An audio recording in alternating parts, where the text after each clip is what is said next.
I remember when I got divorced back in the year 2000.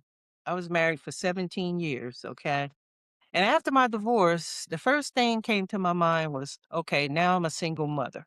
Now I have 3 mouths to feed. Now I got to get another job. That was all that was on my mind. I didn't have time to sit back and cry and moan. I had to keep moving. I had to keep working. But I didn't deal with the pain.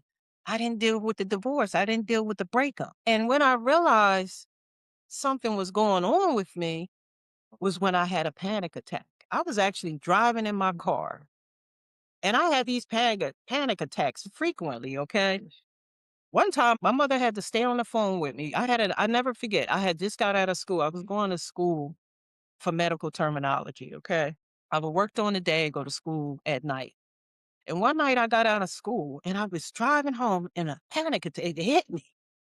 It felt like I don't know what a heart attack feels like. I never had a heart attack, but that was the first thing that went through my mind was I was having a heart attack. And these things were happening frequently and I kept ignoring them and ignoring them. I would, let them go away. And, one time I was in a recording studio one time because at the time I was managing a group and I was in the bathroom. And I had one in the bathroom. Didn't tell nobody. I kept ignoring it. And then one day I went to the emergency room and they asked me, they said, "Is there anything going on in your life?" I said, "Yeah, there's a lot of stuff going on in my life." They said, "Well, you need to go see we can't find nothing wrong with you. We done did all kinds of checks on you. You need to go see a psychiatrist." I said, "Psychiatrist? What you trying to say? I'm crazy? I am not crazy, okay?" But that was the first thing went through my mind at the time. Because back then, I was not self aware. I didn't know anything about mental health. You know what I'm saying? I grew up, and like a lot of us did, we grew up where we didn't deal with our emotions. We just kept going. You know what I'm saying? We just kept moving. Things happen, we just keep going, not knowing that we need to deal with whatever trauma or emotional, things that we're going through. So eventually, to make a long story short, I did go to a psychiatrist. And then I started putting two and two together.